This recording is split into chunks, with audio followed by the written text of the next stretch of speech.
भर्गो देवस्य धीमहि धियो यो नः प्रचोदयात्। अहं हि सर्वयज्ञानां भोक्ता च प्रभुरेव च न तु मामभिजानन्ति तत्त्वेनास्तश्चवन्ति ते। तस्मात् शास्त्रं प्रमाणं ते कार्याकार्याव्यवस्थितौ ज्ञात्वा शास्त्रविधानोक्तं कर्म कर्तुमिहार्हसि। यस्यास्त्रविधिमुत्सृज्य वर्तते कामकारतः न स सिद्धिमवाप्नोति न सुखं न पराङ्गतिम्।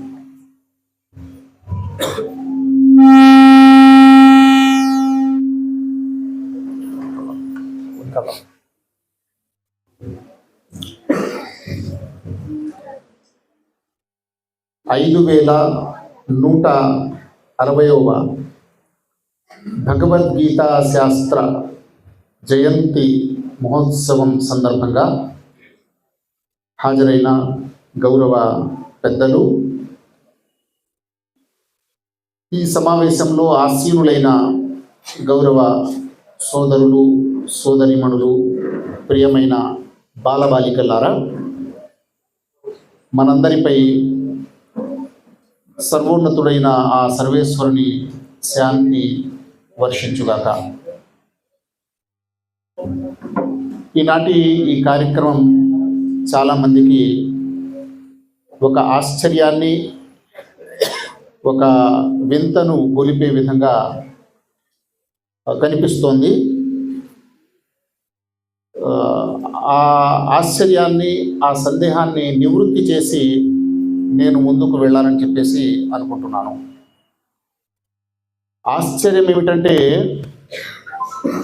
సంప్రదాయంగా మనం చూస్తున్నటువంటి విధానం, ఎవరి గ్రంథాన్ని వారు గౌరవించుకుంటారు, దానిని గురించి దాని జయంతులు నిర్వహించుకుంటారు.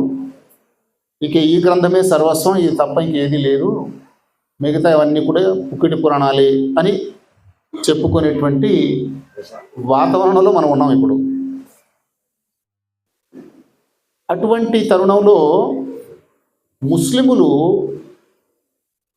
వారి ప్రత్యేకత కూడా ఏమిటంటే, వారు తమ ఖురాన్ గ్రంథాన్ని తప్ప అసలు లోకంలో ఉన్న ఏ గ్రంథాన్ని గౌరవించరు, ఏ గ్రంథాన్ని ఆచరించరు. ఈ భావన ముస్లిముల్లో ఇంకా ఎక్కువగా ఉంటుంది. అలాంటి తరుణంలో ముస్లిములు తోటి హిందూ సోదరులతో కలిసి భగవద్గీతా జయంతి మహోత్సవాన్ని నిర్వహించటం అనేటువంటి సందేహం ఉందన్నమాట. ఈ సందేహాన్ని నేను నివృత్తి చేసి ముందుకు పెడతాను. మిత్రులారా, ఖురాను గ్రంథాన్ని చదివిన వాళ్ళల్లో రెండు రకాలండి. ఎన్ని రకాలండి? రెండు రకాలు. మొదటి రకము, వారికి అర్థం కాని భాషలో చదువుతారు, అరబ్బీలో గడగడా చదువుతారు, వాటి అర్థాలు ఏమిటో తెలియవు, ఒక వర్గం. మరొక వర్గం ఉంది, ఖురాన్ గ్రంథాన్ని అరబ్బీలోను చదువుతారు, తర్వాత తమ మాతృభాషలోనూ చదువుతారు. మాతృభాషలో చదివి అవగాహన చేసుకుంటారు, పరిశీలన చేస్తారు. అలాంటి ఒక వర్గం ఉంది. మేము ఆ రెండో వర్గానికి చెందిన ముస్లింలము. ఈ గ్రంథాన్ని లోతుగా అధ్యయనం చేయటం వల్ల మాకు లభించిన సమాచారం ఏమిటంటే, ఖురాను గ్రంథం మాత్రమే పవిత్ర గ్రంథం, పరిశుద్ధ గ్రంథం, దివ్య గ్రంథం కాదు. ఖురాన్ కంటే పూర్వము అనేకమైన గ్రంథాలు ఈ పుడమిపై అవతరించాయి. ఒక సమాచారం ఖురాన్ ఇస్తోంది. ఓకే, ఈ ఖురాన్ కంటే పూర్వం చాలా గ్రంథాలు వచ్చాయి, రైట్. అక్కడ ఊరుకోలేదు. ఆ తరువాత అదనంగా మరొక మాట ఖురాన్ చెప్తోంది. అదేమిటంటే, ఆ గ్రంథాలన్నిటినీ కూడా మీరు విశ్వసించాలి. ఖురాను గ్రంథాన్ని ఎలా విశ్వసిస్తున్నారో అలాగే వాటిని విశ్వసించాలి. ఇది రెండో స్టెప్ అండి. ఉన్నాయేమో గ్రంథాలు ఉండొచ్చు, ఓకే, అది సరిపోదంటుంది. ఖురాన్ విశ్వసించాలి. ఎంత విశ్వసించాలంటే, ఖురాన్ని ఏ గ్రేడ్లో, ఏ స్థాయిలో విశ్వసిస్తారో అదే స్థాయిలో వాటిని కూడా విశ్వసించాలనే కండిషన్ రెండవది. అక్కడ కూడా ఊరుకోలేదు ఖురాన్. ఆ తర్వాత మూడో మాట ఇంకోటి చెప్తుంది. అదేమిటి తెలుసా? ఆ గ్రంథాలకు సంబంధించిన ప్రజలు ఎవరైతే ఉన్నారో ఉదాహరణకు తోరా గ్రంథం తీసుకుంటే అది యూదుల గ్రంథము, యూదులు నమ్ముతున్నారు. యూదుల గ్రంథం అన నేను, అది అందరి గ్రంథం, అది యూదుల వద్ద ఉన్న గ్రంథం అని చెప్పాలి. అలాగే ఇంజీలు గ్రంథం, కొత్త నిబంధన అనేది క్రైస్తవుల వద్ద ఉన్నటువంటి గ్రంథం. అలాగే భగవద్గీత, దానికి ముందు వచ్చినటువంటి వేదాలు, ఉపనిషత్తులు, ఇవి 3 గ్రంథాలు కలిపి ఇవి దివ్య గ్రంథాలుగా ఉన్నాయి కదా. ఈ గ్రంథాలు ఏవైతే ఉన్నాయో ఈ గ్రంథాల ప్రజలకు మీరు వెళ్ళి మీరు ఇలా చెప్పండి అంటుంది ఖురాన్. ఏం చెప్పాలంట? అయ్యా, మా వద్ద వచ్చిన గ్రంథాన్ని మేము నమ్ముతున్నాము అంటే ఖురాన్ గ్రంథాన్ని, మీ వద్ద వచ్చిన గ్రంథాన్ని కూడా మేము నమ్ముతున్నాము హోయ్ అని చెప్పండిరా అంటుంది ఖురాను. నేను వాక్యం చెప్తాను. చాలామంది ముస్లిం మిత్రుడు, ఇప్పుడు ఖురాన్ కూడా అవైలబుల్ మనకు దొరుకుతుంది, అన్ని గ్రంథాలు కూడా మనకు ఆండ్రాయిడ్ ఫోన్లో వచ్చేసాయి. మీరు చూడండి, 29వ అధ్యాయము, అందులో 46వ వాక్యము, ఖూలు ఆమన్నా బిల్లజీ ఉన్జిల ఇలైనా వ ఉన్జిల ఇలైకుం వ ఇలాహునా వ ఇలాహుకుం వాహిద్. ఇదండి ఖురాన్ స్టేట్మెంట్. అక్కడ ఏమంటున్నాడంటే, ఓ ముస్లిములారా, ఖూలు మీరందరూ కలిసి చెప్పండి. ముస్లిములారా చెప్పండి అంటే వినేవాళ్ళు ఎవరు ఉంటారండి అక్కడ? ఆటోమేటిక్గా ముస్లింలు కాని వాళ్ళు ఉంటారు, ముస్లిమేతరులు ఉంటారు. అక్కడ చెప్పవలసింది ముస్లింలు కదా.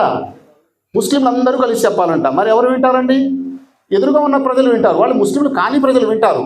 వాళ్ళకి చెప్పాలంట. ఏమని? ఆమన్న మేము విశ్వసిస్తున్నాము, బిమా ఉన్జిల ఇలైనా మా వద్దకు వచ్చి దాన్ని మేము విశ్వసిస్తున్నాము, అంతేకాదు వా ఇలైకుం మీ వద్ద వచ్చిన దాన్ని కూడా మేము విశ్వసిస్తున్నాం అని చెప్పండి అంటుంది. అని మా దేవుడు మీ దేవుడు ఒక్కడే అని ప్రకటించండి. లేదండి, ఈ ప్రకటన 2 మత వర్గాల మధ్య సంధి తీసుకొస్తుందా, వైరం తీసుకొస్తుందండి? ఇది సంధి, సమాధానము, ఐక్యత. ఓహో, ఎంతకాలం మీ గ్రంథమే గొప్పదని మీరు పోడుకుంటున్నారు, మా గ్రంథాలను తూళ్ళాడుతున్నారు, మా గ్రంథాలు ఎందుకు పనికిరావని చెప్పేసి అంటున్నారు అనేటువంటి ఒక భావన మీ పట్ల మాకు ఉండేది. ఆ భావన తొలగింది. ఓహో, మీ గ్రంథాన్ని మీరు విశ్వసిస్తూ మా గ్రంథాన్ని కూడా విశ్వసిస్తున్నారా? చాలా సంతోషం అండి. సంతోషమే కదా. ఒక హిందువు వచ్చి, ఏమండి మీ ఖురాన్ అన్నా కూడా మా గౌరవమే అంటే ముస్లింల మనసులో ఏ భావన వస్తుందో అతని పట్ల?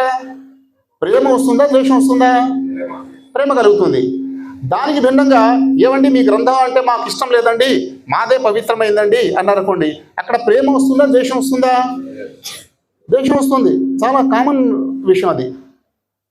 ఇదండి విశ్వమానవ ఐక్యతకు పునాది ఏమిటంటే, తన గ్రంథాన్ని తాను గౌరవించుకుంటూ అనుసరిస్తూ, ఏం చెప్తున్నా? 2 మాటలు, గౌరవించుకుంటూ అనుసరిస్తూ, ఎదటివారి గ్రంథాన్ని అనుసరించకపోయినా కనీసం గౌరవించాలి. ఇదండి బేస్.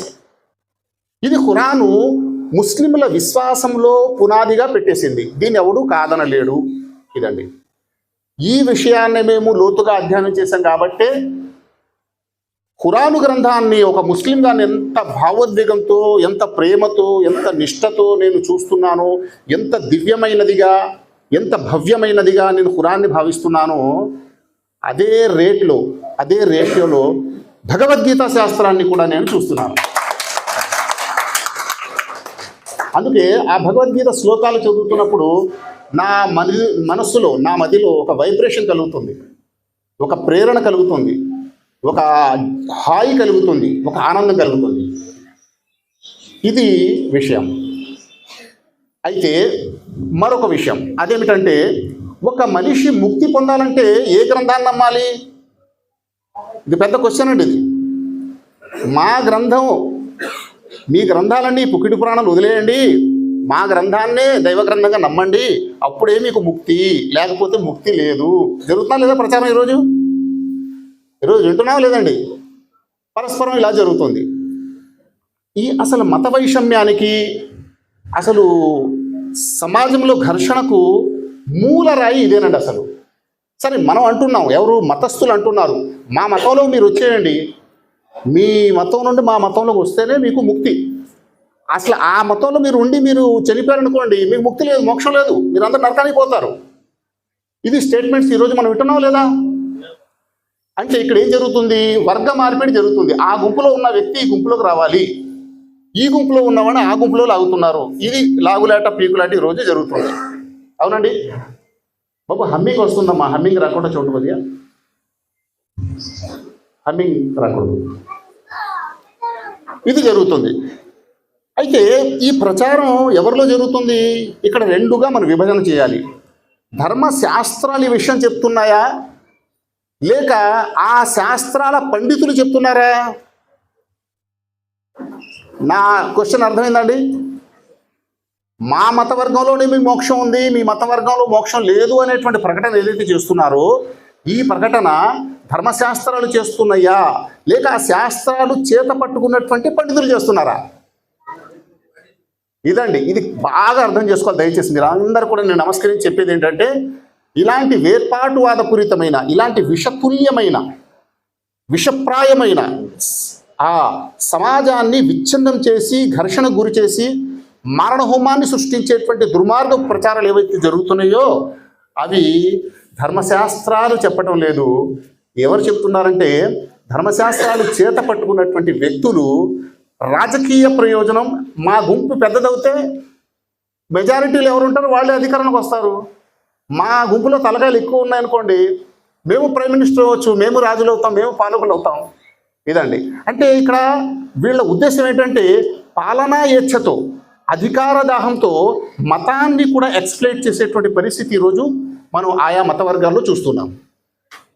కనుక భగవద్గీత మనం చూసినప్పుడు, ప్రధానంగా భగవద్గీత గురించి మాట్లాడుకుంటున్నాం కాబట్టి, భగవద్గీత శాస్త్రము అది హిందూ గ్రంథము అని ఏదైతే ఒక భావన ఉందో అది తప్పుడు భావన, దాన్ని వెంటనే తొలగించాలి. ఎందుకంటే హిందూ గ్రంథం అనేటువంటి మాట భగవద్గీతలో లేదు. అదేం చెప్తోంది? సర్వే జనా సుఖినో భవంతు అనే సిద్ధాంతాన్ని ఆ గ్రంథం నుండి తీసుకోవడం జరిగింది. ఏ జనా పరిఉపాసతే, చూడండి, ఏ జనా ఏ ప్రజలైతే నన్ను ఉపాసిస్తారో అంటున్నా, హిందువులను నేను ఉపాసించాలి, మా హిందువులే మా ఉపాసకులు అవ్వాలని భగవద్గీత చెప్పడం లేదు. పైగా భగవద్గీత శాస్త్రాన్ని మనకు అందించినటువంటి మహనీయుడి పేరేంటండి? శ్రీకృష్ణ పరమాత్ముడు. ఆయన ఇంకో పేరు కూడా పిలుచుకుంటాం మనం, కృష్ణం వందే, కృష్ణం వందే భరద్గురు అని చెప్పాలి కదా. ఎవరైనా అంటారండి? కృష్ణం వందే జగద్గురు అంటే ఈ జగత్తులో వచ్చిన శాస్త్రాలన్నీ కూడా ఎవరు అందించారు? శ్రీకృష్ణ పరమాత్ముడే అందించాడండి. ఆయా కాలాల్లో యదా యదా హి ధర్మస్య, మనం శ్లోకం చదువుతున్నాం కదా, ఎప్పుడెప్పుడైతే ధర్మానికి గ్లాని కలుగుతుందో, అధర్మం పెచ్చురులిపోతుందో అలాంటి సందర్భంలో నేను అవతరిస్తానన్నాడు. ఎక్కడ అవతరించాడా అండి? కేవలం భారతదేశంలో అవతరించాడా? అలాగనుకుంటే భారతదేశంలోనే అధర్మం పెచ్చురులింది, ధర్మం నాశనమైంది కేవలం భారతదేశం, ఇంక ఏ దేశంలో కూడా అవ్వలేదని ఒప్పుకోవాలి. అన్ని దేశాల్లో కూడా అధర్మం తాండవించింది. కాబట్టి ఏ దేశంలో ఉన్న శాస్త్రమైనా సరే ఆ శాస్త్రాన్ని అందించినటువంటి మహనీయుడు ఎవరు చెప్పండి? శ్రీకృష్ణ పరమాత్ముడు అని మనం చెప్తున్నాం. పరమాత్మ అనే పేరుతో చెప్తాము. చూడండి, పరమ ఆత్మ, ఇదే పదం సరిగ్గా ఖురాన్లో చూస్తారు మీరు. రూహుల్ అమీన్, రూహ్ అంటే ఆత్మ, చూడండి సేమ్ వర్డ్ ఉంది, తేడా లేదు అసలు. మొత్తం ఇస్లామీ శాస్త్రాల ప్రకారం దివ్య గ్రంథాలను ఎవరు అందించారు అని ఏ ముస్లిం పండితుడిని అడిగినా కూడా ఏమంటారంటే రూహుల్ అమీన్ అంటాడు, అంతే. ఒక ఆయన అందించాడు రూహుల్ అమీన్. రూహ్ అంటే ఆత్మ, ఇక్కడ ఆత్మ అన్నారు, పరమాత్మ ఇక్కడ. అలాగే మళ్ళీ బైబిల్ చూసినప్పుడు బైబిల్ శాస్త్రాన్ని ఎవరు అందించారయ్యా, తోరా గ్రంథాన్ని ఎవరు అందించారయ్యా అంటే వారు కూడా పరిశుద్ధాత్మ అంటారు. పరిశుద్ధ ఆత్మ, చూడండి ఎలా సిమిలర్ అవుతున్నా చూడండి. కాబట్టి ఆ అవ్యక్తుడైనటువంటి ఆ సర్వేశ్వరునికిను వ్యక్తంగా ఉన్న ఈ మానవాళికి మధ్య అనుసంధానకర్తగా ఉండి ఆ సర్వేశ్వరుని తరఫున సందేశాన్ని, వర్తమానాన్ని ఆయా కాలాల్లో అందించినటువంటి మహానీయుడే శ్రీకృష్ణ పరమాత్మ. అందుకే మనం ఏమంటున్నాం? కృష్ణం వందే జగత్తు గురు, అది జగత్తు గురు. కాబట్టి శాస్త్రాల్లో ఉన్న సందేశం కామన్గా ఉంటుంది, అది కమ్యూనల్గా ఉండదు, కమ్యూనల్గా ఉండదు. ఈ కమ్యూనిటీలో ఉన్న వాళ్ళకి రక్షణ ఉంది, వీళ్ళకి మోక్షం, ఈ కమ్యూనిటీ లేని వాళ్ళకి మోక్షం ఉండదు అని చెప్పదు. ఏముంటుందంటే అక్కడ శిష్ట రక్షణ, దుష్ట శిక్షణ. చెప్పండి, శిష్టులు అది ఎవరిలో ఉన్నా కదా, యూదుల్లో, క్రైస్తవుల్లో, ముస్లింలో ఉన్న శిష్టులందరూ ఏమవుతారు? రక్షించబడతారు. హిందువుల్లో, ముస్లింలో, క్రైస్తవులు ఉన్న దుష్టులందరూ ఏమవుతారు? శిక్షించబడతారు. చూడండి, అంటే ఈ విభజన ఇది మత కుల విభజన లేకపోతే వ్యక్తిత్వ విభజన, క్యారెక్టరల్ క్యారెక్టరల్ బైఫిరికేషన్ జరుగుతుందా, కమ్యూనల్ బైఫిరికేషన్ జరుగుతుందా అండి ఇక్కడ? చెప్పండి. ఇప్పుడు ఇప్పుడు ఇది కమ్యూనల్ గ్రంథం అవుతుందండి భగవద్గీత? యూనివర్సల్ అయిందా చెప్పండి? యూనివర్సల్. ఏ మానవుడైనా సరే, ఎవడు మంచోడైతే వాడు దేవునికి ఇష్టడు, ఎవడు చెడ్డోడైతే వాడు దేవునికి అయిష్టడు. ఇదండి. కాబట్టి ప్రియులారా, ఇక చివరిగా యాక్చువల్ సందేశం, భగవద్గీత యొక్క సందేశాన్ని, సారాన్ని మనం అర్థం చేసుకోవాలి. ఇప్పుడే మాట్లాడుతూ మన లక్ష్మణ్ గౌడ్ గారు ఒక మాట అన్నారు. ఇన్ని శాస్త్రాలు మనకు ఉన్నప్పటికీ ఏంటి మన దేశంలో, మన సమాజంలో ఇంకా ఈ వేర్పాటువాదం, ఈ అనైతికత, అమానవీయత, ఈ పోకడలు ఎందుకున్నాయి అనే ఒక ఆవేదన ఆయన వ్యక్తం చేశారు. దీనికి కారణం ఏమిటంటే, మనము మన గ్రంథాల పట్ల ప్రేమ కలిగి ఉన్నాం. ఏం కలిగి ఉన్నాం చెప్పండి? ప్రేమ మాత్రమే కలిగి ఉన్నాం, సరిపోదు. మన గ్రంథాల పట్ల ప్రేమ, ముఖ్యంగా భగవద్గీత గురించి మాట్లాడుకుంటున్నాం కాబట్టి భగవద్గీత పట్ల ప్రేమ మీరు కలిగి ఉంటే అది సరిపోదు, అది మొదటి మెట్టు మాత్రమే. దాంతోపాటు భగవద్గీత పట్ల మీకు నిష్ట కూడా ఉండాలి, 2. అది సరిపోదు. ఆ తర్వాత భగవద్గీతను మీరు చదవాలి, చదవడం సరిపోదు, అధ్యయనం చేయాలి. అధ్యయనం చేసిన తర్వాత మీకు విషయాలు ఏవైతే అర్థమవుతాయో వాటిని ఆచరించాలి, 5వ విషయం. ఆ తర్వాత ఆచరించినా సరిపోదు. 6వ విషయం ఏంటంటే ప్రచారం చేయాలి. ఇదండి విషయం. అర్థమైందండి? చెప్పండి. భగవద్గీత పట్ల ప్రేమ ఉందా లేదా మీకు? సరిపోదు. ఆ తర్వాత వాటి పట్ల నిష్ట ఉందా లేదా? సరిపోదు. వాటిని చదువుతారా? సరిపోదు. వాటిని ఏం చేయాలి? అధ్యయనం చేయాలి. అధ్యయనం అంటే ఈ పదంలో ఉన్న అర్థం ఏంటి, పదంలో ఉన్న అర్థం ఏంటి, దీని పరమార్థం ఏంటి, దీనివల్ల ఏం చెప్పదలుచుకున్నాడు సర్వేశ్వరుడు అని మీరు చూడాలి. సరిపోతుందా? స్టడీ అంటారు దాన్ని, స్టడీ చేయాలి. ఆ తర్వాత ఆచరణ చేయాలి. సరిపోతుందా? ప్రచారం కూడా చేయాలి. ఇదండి. ఈ రకమైన సంబంధం ఎవరైతే భగవద్గీతతో కలిగి ఉంటారో వాళ్ళే భగవద్గీత మా గ్రంథము, భగవద్గీత శాస్త్రము అని చెప్పేటువంటి అర్హత, భగవద్గీతను గౌరవించే అర్హత లభిస్తుంది. అలా కాకుండా కేవలం వల్లమాలిన ప్రేమ వలకు వస్తూ ఉంటే ఇప్పుడు మనం వీరు వ్యక్తం చేసినట్టు ఆవేదన ఇలాగే ఉంటుంది. ఇంకా మనం భగవద్గీత నుంచి గొప్పగా చెప్పుకుంటూ ఉంటాం ఒక పక్కన, మరో పక్కన ఏంటంటే ఇలాంటి అనైతికత, అమానవీయ చేష్టలతో ఇలాంటి అతలాకుతలు అయిపోయి సమాజం, తల్లిదండ్రులు తీసుకెళ్లి ఓల్డేజ్ హోమ్లో పాడేసేటువంటి పిల్లలు, తర్వాత కిడ్నీలు మార్చేసేటువంటి అమ్మేసుకునేటువంటి డాక్టర్లు, కల్తీ చేసి బిల్డింగ్లు కట్టేటువంటి ఇంజనీర్లతో మన సమాజం ఇలాగే నాశనం అయిపోతూ ఉంటుంది. దీని నుండి మనం బయటపడాలంటే భౌతిక విద్యతో పాటు మన పిల్లలకి ఆధ్యాత్మిక విద్యను కూడా మనం అందించాలి. ఇది. ఇక ఫైనల్గా భగవద్గీత మనిషికి ఇచ్చే సందేశంలో కీలకమైన అంశం చెప్పి నేను ముగిస్తాను. అదేమిటంటే, మనిషి జన్మ లక్ష్యం ఏమిటి, అసలు మానవుడు ఎందుకు పుట్టాడు అని ఒక ప్రశ్న వేస్తే ముక్తి సాధన. జ్ఞాపకం పెట్టుకోండి, మానవుడు ఎందుకు పుట్టాడు చెప్పండి? ముక్తి సాధన. అంతే. ఇక్కడ మీరు బిల్డింగ్లు కట్టడం, మీరు వివాహాలు చేసుకోవడం, పిల్లల కంటం, ఉద్యోగాలు చేయడం, ఇవన్నీ కూడా అదనపు వ్యవహారాలన్నీ కూడా మౌలికమైన కార్యం ఉంటుంది. అదేంటి? ముక్తి సాధన. ముక్తి సాధన ఎలా లభిస్తుంది అంటే దానికి చాలా సింపుల్ ప్రోగ్రామ్ చెప్పడం జరిగింది భగవద్గీత శాస్త్రం ఆధారంగా. మానవ సేవయే మాధవ సేవ. మీరు దేవుణ్ణి సంతోషపెట్టదలుచుకుంటే మీ చుట్టూ ఉన్న మనుషులను సంతోషపెట్టాలి. మీరు అమ్మా నాన్న కలిగి ఉంటే, మీకు అల్లారు ముద్దుగా పెంచినటువంటి అమ్మా నాన్న బలహీనులుగా ఉంటే వారి సేవ చేయాలి. కేవలం పాద నమస్కారం చేస్తే సరిపోదు, వారి సేవ చేయాలి, వాళ్ళ అవసరాలు తీర్చాలి. అలాగే భార్యాభర్తలుగా ఉంటే ఒకరినొకరు ఆదరించుకోవాలి. అలాగే మీరు అన్నాతమ్ములుగా ఉంటే ఒకరి పట్ల ఒకరు త్యాగశీలత కలిగి ఉండాలి. అలాగే ఇరుగు పొరుగుగా ఉంటే వారి పట్ల మీరు ప్రేమ, అనురాగం, దయా కలిగి ఉండాలి. మీరు ఒక పాలకుడుగా ఉంటే న్యాయంగా పరిపాలించాలి. మీరు ఉద్యోగిగా ఉంటే మీరు లంచాలు తీసుకోకుండా ప్రజల సేవ చేయాలి. ఇలా మీరు ఎక్కడ ఉంటే అక్కడ మీ పాత్ర అనుకూలమైన పాత్ర ఉండాలి, కానీ ప్రతికూలమైన పాత్ర ఉండకూడదు. ఇదండి. ఆచరణలో పరివర్తన రావాలి. ఓకే, ఇదంతా ఎందుకు, ఎవరు చూస్తున్నారని అనేది ఒక సందేహం కలుగుతుంది. దానికి సంబంధించి 2 శ్లోకాలు గమనించండి. సర్వతః పాణిపాదం తత్ సర్వతోక్షి శిరోముఖం సర్వతః శృతిమల్లోకే సర్వమావృత తిష్టతి జ్యోతిషామపి తజ్యోతిష్టమసః పరముచ్యతే జ్ఞానం జ్ఞేయం జ్ఞానగమ్యం హృది సర్వస్య విష్టితం గతిర్భర్త ప్రభు సాక్షి నివాసశరణం సుహృత్ ప్రభవ ప్రళయ స్థానం నిదానం బీజం అవ్యయం. ఇవి 3 శ్లోకాలు మీ పిల్లలందరూ చదివించండి. మీరందరూ కూడా ప్రాక్టీస్ చేయండి. మిత్రులారా, మా మిత్రులు ఉన్నారు, వీక్లీ ప్రోగ్రామ్స్ పెడుతుంటారు. పిల్లలకి అవసరమైతే మీ ఇంటికి వచ్చి కూడా భగవద్గీత నేర్పించేటువంటి ఏర్పాటు ఉంది, ఉచితంగా నేర్పిస్తారు. ఇవి నేర్పించండి. అందులో ఈ విషయాలు ప్రధానంగా 4 విషయాలు చెప్పాలి మన పిల్లలకి. ఏంటది? ఆ పరమోన్నతుడైనటువంటి సర్వేశ్వరుడు ఎక్కడో గుడిలోనే అతను కాలం వేసి బయటకు వచ్చేస్తాం. గుళ్ళో ఇలాంటి మాటలు మాట్లాడవచ్చా అంటాం మనం. అంటే ఎక్కడ మాట్లాడవచ్చు ఇలాంటి మాటలు? బయట మాట్లాడవచ్చు. గుళ్ళో ఇలాంటి పనులు చేయవచ్చా అంటారు. అంటే ఇలాంటి పనులు ఎక్కడ చేసుకోవచ్చు? బయట చేసుకోవచ్చు. ఏంటి విచిత్రం, ఏంటి విడ్డూరం? లేదు, ఏదైనా గుడే, మొత్తం లోకమంతా గుడే. ఎక్కడున్నాడు దేవుడు? మన హృదయంలోనే ఉన్నాడు, అంతా సర్వవ్యాపి. దేవాలయాల్లో మనం పెట్టినట్టు మూర్తులు ఏంటి? దేవుని యొక్క చిహ్నాలు అవి. దేవుడి యొక్క శక్తుల్ని, దేవుడి యొక్క ఆ యొక్క మహత్తుల్ని జ్ఞాపకం చేసుకోవడానికి పెట్టుకున్నటువంటి అవి సైన్స్, అవి గుర్తులు. అసలైన దేవుడు ఎక్కడున్నాడు? సర్వం వ్యాపించి ఉన్నాడు, మీతోనే ఉన్నాడు. అందుకే అంటున్నాడు సర్వతః పాణిపాదం, నేను సర్వత్రా వ్యాపించి ఉన్నాను. తత్ సర్వతోక్షి, ఆయన సర్వాన్ని చూస్తున్నాడు. అంటే మనం చేసే మంచి చెడు కార్యాలు, చీకట్లో చేసిన వెలుగులు చేసిన ఆయన చూస్తున్నాడు. నెంబర్ 1 జ్ఞాపకం పెట్టుకోండి. మనం చేసే మంచి చెడు ఏం చేస్తున్నాడు? చూస్తున్నాడు. నెంబర్ 1 ఏం చూస్తున్నాడు? మంచి చెడు చూస్తున్నాడు. 2 మనం మాట్లాడే మంచి చెడు మాటలు వింటున్నాడు. 2 3వది మీరు దొంగతనం చేస్తున్నప్పుడు కూడా మీకు ఆయన సాక్షిగా ఉన్నాడు. దానం చేస్తున్నప్పుడు కూడా ఆయన సాక్షిగా ఉన్నాడు. ప్రభు సాక్షి, ఆయన సాక్షిభూతుడు. 3వ ప్రత్యేకత. ఇక 4వ ప్రత్యేకత ఏంటంటే ఆయన మీరు ఎక్కడ ఉంటే మీతో పాటు నేను అక్కడే ఉన్నాను అంటున్నాడు. హృదయ సర్వస్య విష్టితం, మీ హృదయాల్లోనే నేను తిష్ట వేసి ఉన్నాను. 4 విధాల మనపై దృష్టి పెట్టాడు అతన్ని. ఇప్పుడు చెప్పండి, ఇక మనం చేసేటువంటి ప్రతి కార్యక్రమం ఏమవుతుంది? ఆడియో వీడియో రికార్డింగ్ అయిపోతుంది, రాత్రి పగలు రికార్డింగ్ అయిపోతుంది.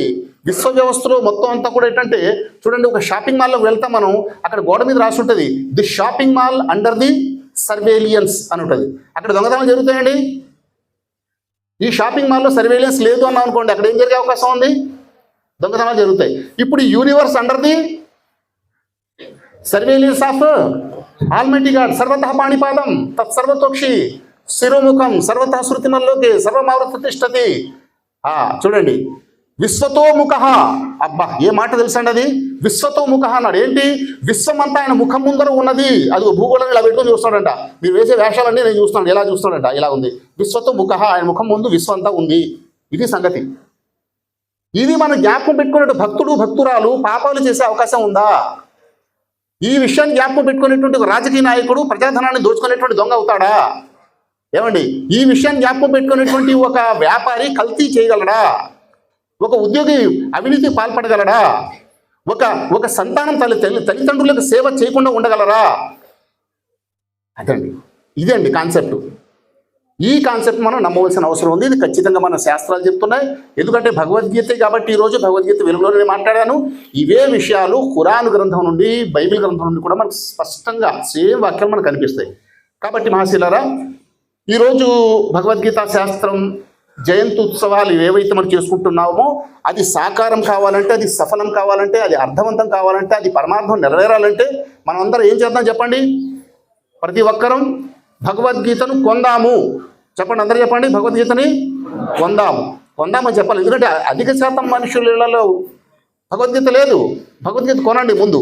ఏ భగవద్గీత కొనాలి అది కూడా చెప్తాను. చాలా భగవద్గీతలు మనకు ఉన్నాయి. అందులో కొన్ని గ్రాంధిక భాష ఉంటుంది, సరళమైన భాషలో ఉన్న భగవద్గీత ఒకటి ఉంది. అది గీతా మకరందం. రాసుకోండి, కొద్దిగా జ్ఞాపకం పెట్టుకోండి. గీతా మకరందం, స్వామి విద్యాప్రకాశానందగిరి శ్రీకాళహస్తి, ఆయన అద్భుతంగా ఆయన వ్యాఖ్యానం చేశారు. అది 300 రూపాయలు ఉంటుంది.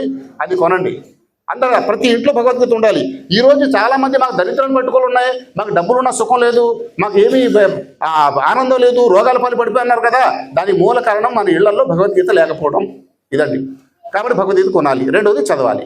కాబట్టి సర్వోన్నతుడైన సర్వేశ్వరుడు మరి ఈ 5160వ జయంతి నాడైనా సరే కనీసం భగవద్గీతను చదివి అర్థం చేసుకుని ఆచరించి ప్రచారం చేసేటువంటి సద్బుద్ధిని ప్రసాదించాలని, తద్వారా భారతదేశాన్ని ప్రపంచానికి విశ్వగురువుగా మార్చేటువంటి ఆ యజ్ఞంలో భాగస్థులు చేసేటువంటి అవకాశం ఇవ్వాలని కోరుకుంటూ నా ఈ ప్రసంగాన్ని ముగిస్తున్నాను. తదాస్తు. జై హింద్. భారత్ మాతాకి, భారత్ మాతాకి, భారత్ మాతాకి. తదాస్తు.